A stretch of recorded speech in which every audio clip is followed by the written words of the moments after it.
એના પછી એક ઇમ્પોર્ટન્ટ કન્સિડરેશન આવે છે કે તમારે ટર્મ પ્લાન કેટલી એજ સુધી કન્ટિન્યુ કરવો જોઈએ. Until the time you retire, 75, 99, the next 10 years or 20 years.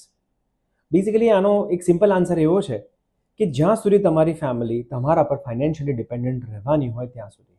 આપણે એક એક્ઝામ્પલ લઈએ કે સપોઝ તમારી એક નાની ડોટર છે 5 yearsની, તમારી દીકરી 25 વર્ષની થશે ત્યાં સુધી મોટા મોટી તમારા પર ફાઇનાન્શિયલી ડિપેન્ડન્ટ રહેશે, બિકોઝ એના પછી એની પોતાની જોબ છે, એનો બિઝનેસ છે, એનો ગ્રોથ ચાલુ થશે, right? So minimum for the next 20 years you should be covered by life insurance. Need base term plan લેશો તો એ લેસ કોસ્ટલી રહેશે. ઘણી બધી કંપનીઝ 99 years સુધી તમને ટર્મ પ્લાન આપે છે, પણ એના પ્રીમિયમ્સ બહુ જ મોંઘા હોય છે. 99 years સુધી તો ફેમિલી તમારા પર ડિપેન્ડન્ટ રહેવાની પણ નથી. So there is no need to waste premiums on such a policy.